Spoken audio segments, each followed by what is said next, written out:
Skip to content. Home. About. Yearly Archives, 2022. 179. Posted on March 16th, 2022 by Kyle Grant 76. Word or phrase English ordinal full reduction reverse ordinal reverse full reduction OA 16 7 38 11 John 3 verse 16 57 30 71 26 2 seasons 94 22 99 45 Saturn's rings 179 53 145 82 the OA 49 22 86. Continue reading.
Dove Books on Tape presents A Confederacy of Dunces by John Kennedy Toole.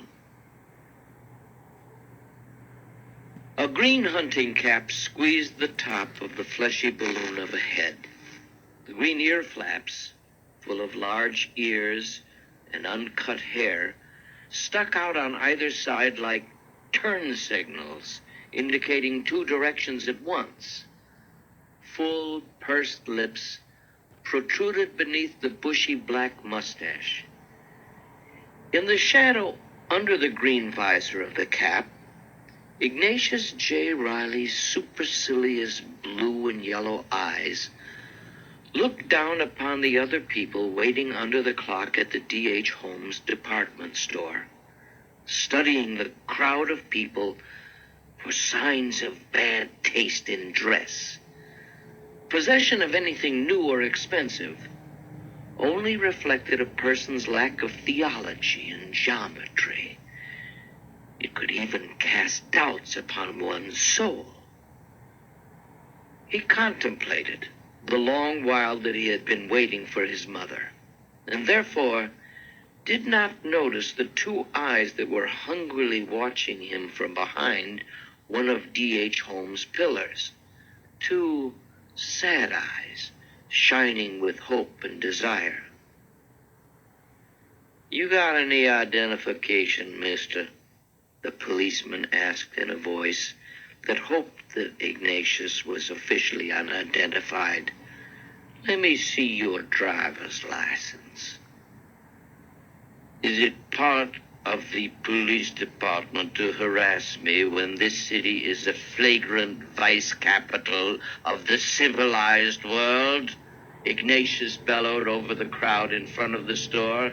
"This city is famous for its gamblers, prostitutes, exhibitionists, antichrists, alcoholics, sodomites, drug addicts, fetishists, onanists, pornographers, frauds, jades, litterbugs, and lesbians, all of whom are only too well protected. If you have a moment, I shall endeavor to discuss the crime problem with you, but don't make the mistake of bothering me." "Let the boy alone," a voice said from the crowd. "Go get the strippers on Bourbon Street," an old man added. "He's a good boy. He's waiting for his mama." "Thank you," Ignatius said heartily. "I hope that all of you will bear witness to this outrage." "You come with me," the policeman said to Ignatius with waning self-confidence. The crowd was turning into something of a mob. "We're going to the precinct." "Good boy can't even wait for his mama about D.H. Holmes." It's the old man again. "I'm telling you, the city was never like this. It's the communists." "Are you calling me a communist?" the policeman asked the old man. "I'll take you in, too. You better watch out who you calling a communist." "You can't arrest me," the old man cried. "I'm a member of the Golden Age Club, sponsored by the New Orleans Recreation Department." Over the heads of the people, Ignatius saw his mother walking slowly out of the lobby of the department store, carrying bakery products as if they were boxes of cement. "Mother," he called, "not a moment too soon. I've been seized." Pushing through the people, Mrs. Riley said, "Ignatius, what's going on here? What have you done now? Take your hands off my boy." "I'm not touching him, lady," the policeman said. Is this here your son?" "Of course I'm her child," Ignatius said. "Can't you see her affection for me?" "She loves her boy," the old man said. "What you trying to do, my poor child?" Mrs. Riley asked the policeman. Ignatius patted his mother's hennaed hair with one of his huge paws. "You got plenty business picking on poor children with all kind of people they got running in this town." "How old is he?" the policeman asked Mrs. Riley.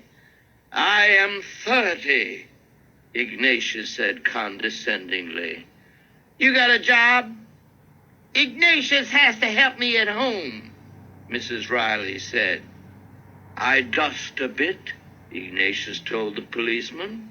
In addition, I am at the moment writing a lengthy indictment against our century. When my brain begins to reel from my literary labors, I make an occasional cheese dip. The policemen are all communists, the old man said. You come on, the policeman said to the old man. He grabbed him roughly by the back of the coat. Oh, my God, Ignatius said, watching the wan little policeman try to control the old man. Now my nerves are totally frayed. Help! The old man appealed to the crowd. It's a takeover. It's a violation of the Constitution.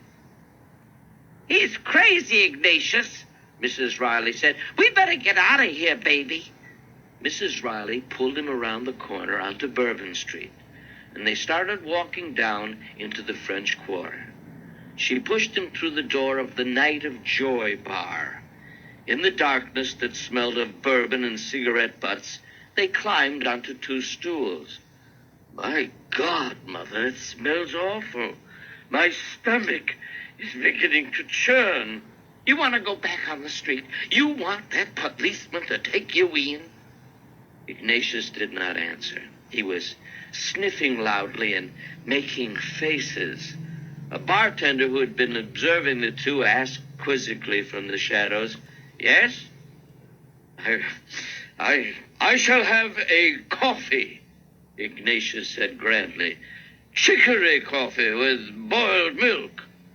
Only instant, the bartender said. I can't possibly drink that, Ignatius told his mother. It's an abomination. Well, get a beer, Ignatius. It won't kill you. I'll take a Dixie 45, Mrs. Riley said to the bartender. And the gentleman, the bartender asked in a rich, assumed voice, what is his pleasure? Give him a Dixie, too. I may not drink it, Ignatius said as the bartender went off to open the beers.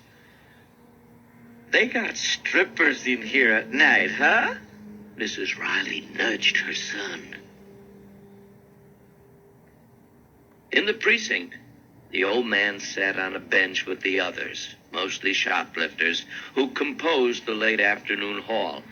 He had neatly arranged along his thigh his Social Security card, his membership card in the St. Odo of Cluny Holy Name Society, a Golden Age club badge, and a slip of paper identifying him as a member of the American Legion.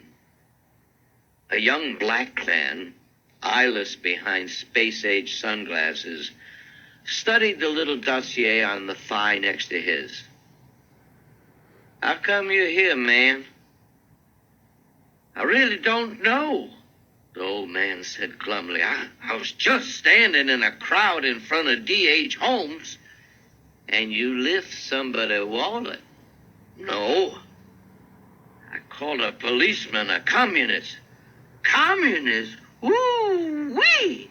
If I call a police a communist, my ass gonna be in Angola right now for sure. I like to call one of them mother a communist, though. A policeman summoned the old man up to the desk in the center of the room where a sergeant was seated. The patrolman who had arrested him was standing there. What's your name? The sergeant asked the old man. Claude Robichaud, he answered, and put his little cards on the desk before the sergeant. The sergeant looked at the cards and said, Patrolman Mancuso here says you resisted arrest and called him a communist. Well, I didn't mean it, the old man said sadly, noticing how fiercely the sergeant was handling the little cards. Mancuso says all policemen are communists. Woo-wee! the Negro said across the room. "Will you shut up, Jones?" The sergeant called out. "I didn't mean anything I said," Mr. Robichaux told the sergeant. "I was just nervous. I got carried away. This policeman was trying to arrest a poor boy waiting for his mama." "He wasn't a boy," Mancuso said. "He's a big, fat man dressed funny. He looked like a suspicious character. I was just trying to make a routine check, and he started to resist. To tell you the truth, he looked like a big pervert. First thing I spotted was this green hunting cap he was wearing." Jones listened in attentive detachment. "Jesus Christ," the sergeant said. "Trying to arrest a kid with his mama, bringing in somebody's grandpa. Get the hell out of here, Mancuso, and take Grandpa with you. You want to arrest suspicious characters? We'll fix you up." "Yes, sir," Mancuso said weakly, leading the weeping old man away. Twilight was settling around the Night of Joy bar. Outside, Bourbon Street was beginning to light up. Neon signs flashed off and on, reflecting in the streets dampened by the light mist that had been falling steadily for some time. A few other customers were in the Night of Joy, a man who ran his finger along a racing form, a depressed blonde who seemed connected with the bar in some capacity.